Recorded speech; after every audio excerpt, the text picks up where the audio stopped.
مولا سبھی اور کیا چاہتا ہے، بس مغفرت کی عطا چاہتا۔ اپنے جان مال کو قربان کر دیتے ہیں تو ان لوگوں کے لیے پچھلی آیت میں ایک لفظ تھا وَبَشِّرِ الصَّابِرِينَ، کہ جو لوگ صبر والے ہیں ان کو مبارکبادیاں دو، ان کو بشارتیں اور خوشخبریاں دو۔ اب وہ بشارت کیا ہے، وہ خوشخبری کیا ہے، اللہ نے اس آیت کریمہ میں اس کو بیان فرمایا۔ ان کو بشارت یہ دو کہ تم اللہ کی رحمت کے حقدار بن گئے ہو، تم ان کو بشارت یہ دو کہ تم لوگ ہدایت یافتہ لوگوں میں شمار ہو گئے ہو۔ تو ہدایت یافتہ ہونا اور اللہ تبارک و تعالی کی رحمت کا مستحق ہونا، یہ ایسی بڑی خوشخبری ہے، ایسی بڑی مبارکبادی ہے کہ انسان کی زندگی کا مقصد ہی یہی ہے۔ اس لیے اللہ نے اپنے نبی محمد الرسول اللہ صلی اللہ علیہ وسلم کا تعارف یہ کروایا کہ آپ رحمت للعالمین ہیں، تمام جہانوں کے لیے اور جہان کی ہر مخلوق کے لیے، ہر مخلوق کے ہر فرد کے لیے محمد صلی اللہ علیہ وسلم رحمت ہیں۔ جس نے بھی رحمت لینی ہے دامن محمد صلی اللہ علیہ وسلم سے وابستہ ہونا پڑے گا۔ جس نے بھی رحمت لینی ہے حضور صلی اللہ علیہ وسلم کی سنت کو اپنانا ہوگا۔ جس نے بھی رحمت لینی ہے حضور صلی اللہ علیہ وسلم پر درود و سلام کا تحفہ بھیجنا ہوگا۔ حضور صلی اللہ علیہ وسلم پر درود و سلام یہ بھی رحمت کو لینے کا ذریعہ ہے، یہ بھی خوشخبری اور مبارکبادی کو لینے کا ذریعہ ہے۔ نبی پاک صلی اللہ علیہ وسلم کی سنت پر عمل کرنا، سنت کو سیکھنا، سنت کو اپنانا، سنت پر عمل کرنا، یہ بھی خوشخبری اور رحمت لینے کا، مبارکبادیاں لینے کا ذریعہ ہے۔ نبی پاک صلی اللہ علیہ وسلم کی سنت مبارک جو صحابہ کرام نے سنی تھی، جو صحابہ کرام نے سیکھی تھی، جو صحابہ کرام نے حضور صلی اللہ علیہ وسلم سے سمجھی تھی، وہ قرآن تھا۔ اگر آج میرے سے، آپ سے، کسی عالم دین سے کوئی بندہ کسی مسلمان سے پوچھے کہ تمہارے نبی صلی اللہ علیہ وسلم نے نبوت ملنے کے بعد 23 سال کچھ مہینے دنیا میں گزارے، 23 سال کچھ مہینے دنیا میں گزارے، تو بتاؤ کہ ان 23 سالوں میں تمہارے نبی نے جو دین سکھلایا ہے تو وہ کون سی کتاب پڑھائی ہے، وہ کون سا کورس پڑھایا ہے، کون سا نصاب پڑھایا ہے؟ تو کوئی مسلمان، کوئی عالم دین سوا اس کے کوئی جواب نہیں دے سکتا کہ محمد صلی اللہ علیہ وسلم نے صرف قرآن پڑھایا ہے۔ قرآن کے علاوہ کوئی اور کتاب حضور صلی اللہ علیہ وسلم نے 23 سالوں کے پورے عرصے میں ایک دن بھی نہیں پڑھائی۔ حضور صلی اللہ علیہ وسلم نے عمل سکھایا ہے تو قرآن سے، اور اگر آپ نے علم سکھایا ہے تو قرآن سے، ادب سکھایا ہے تو قرآن سے،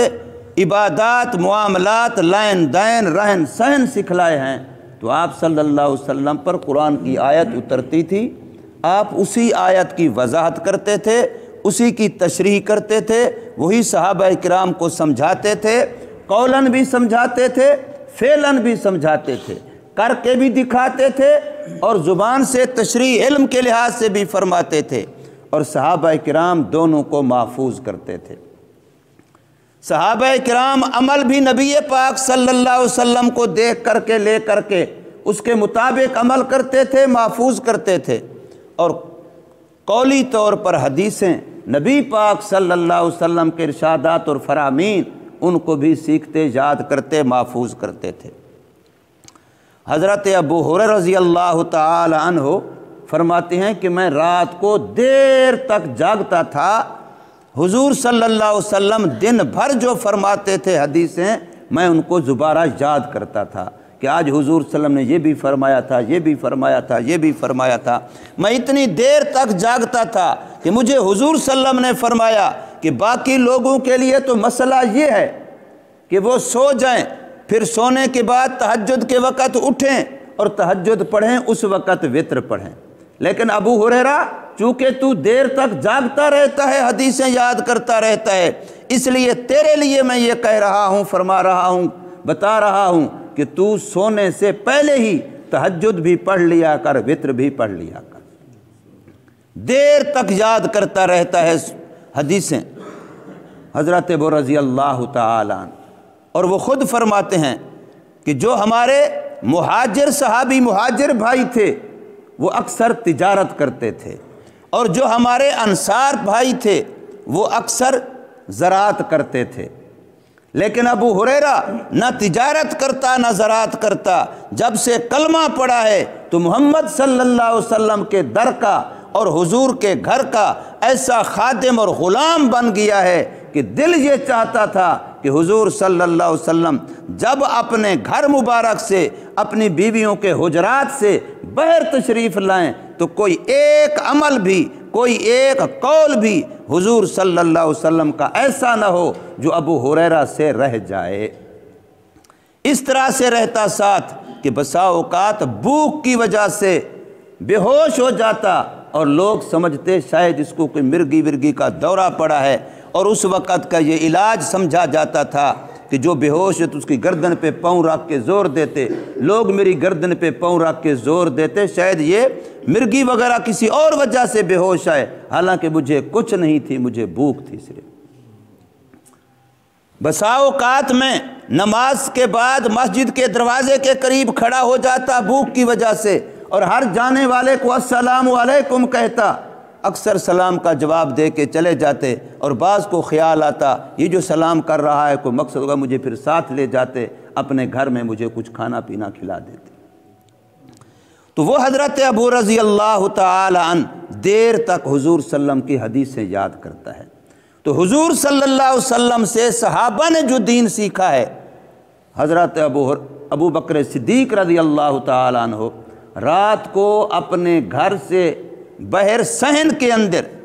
قرآن مجید پڑھتے ہیں، اور اتنا زور سے پڑھتے ہیں کہ محلے میں آواز جاتی ہے، اور قرب و جوار کے جو نان مسلم تھے وہ بھی قرآن کی کشش سے متاثر ہوتے اور اپنے گھروں میں یا قریب آ کر کے قرآن سنتے،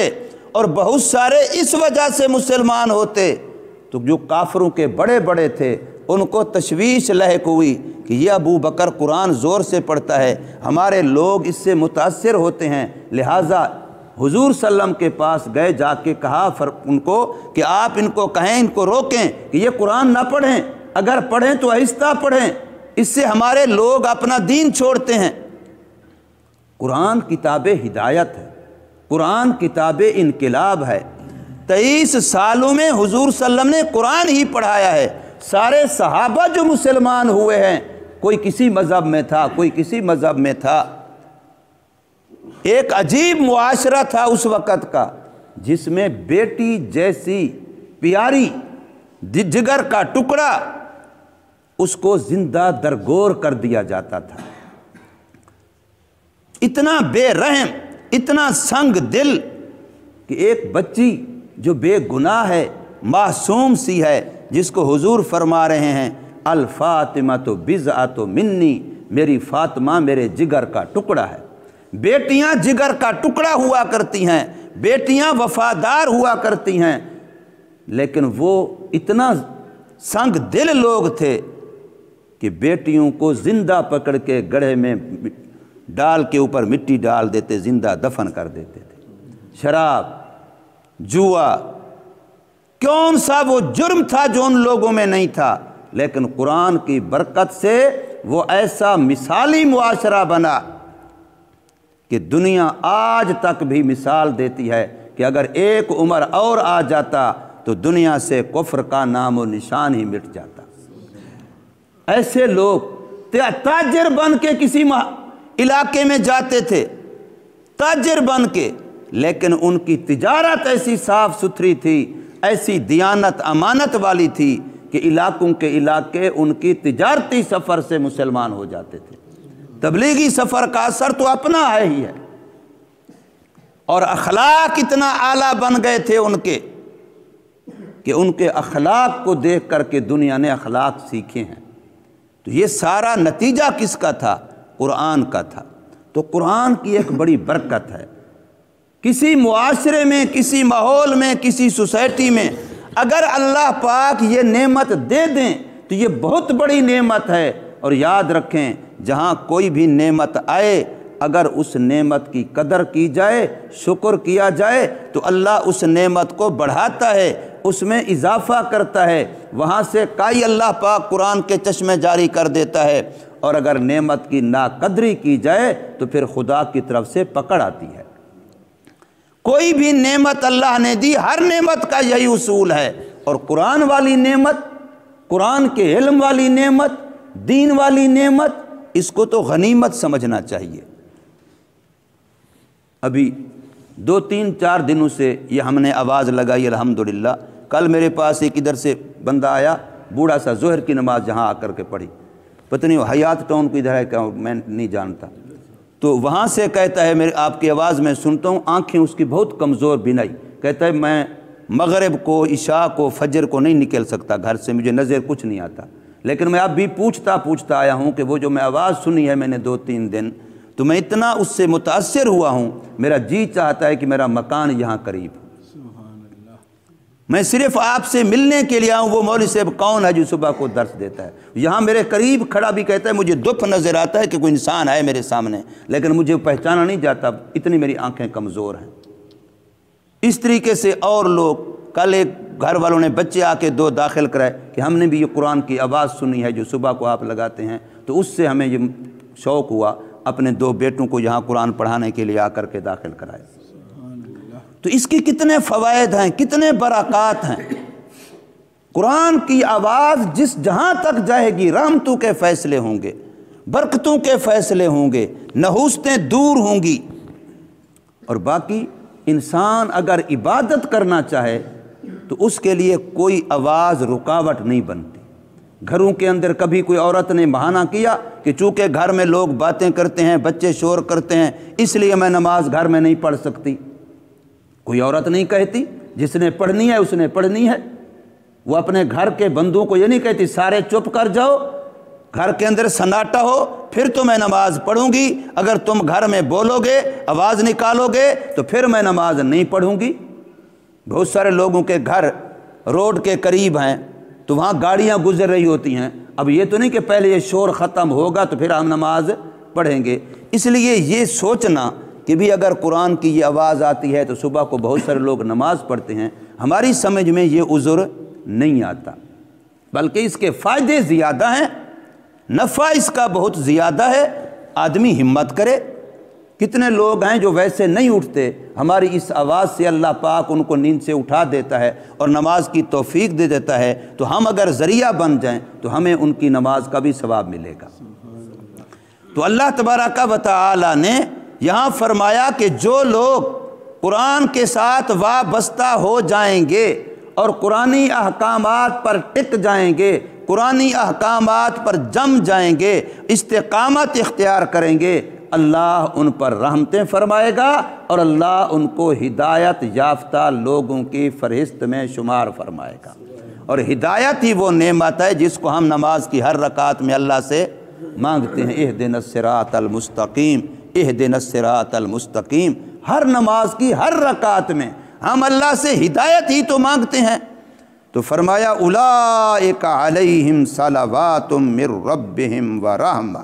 یہی لوگ ہیں جو ہر دکھ سکھ میں انا للہ کہتے ہیں، اللہ کی طرف رجوع کرتے ہیں، اللہ کی رضا پر راضی رہتے ہیں، خدا کے ہر فیصلے کو دل و جان سے تسلیم کرتے ہیں، یہی لوگ ہیں ان پر رحمت ہیں ان کے رب کی طرف سے اور مہربانی ہے۔ وَأُولَئِكَ هُمُ الْمُهْتَدُونَ، اور یہی لوگ ہدایت یافتہ ہیں۔ اللہ تبارک و تعالی ہمیں سمجھ نصیب فرمائے اور عمل کی توفیق۔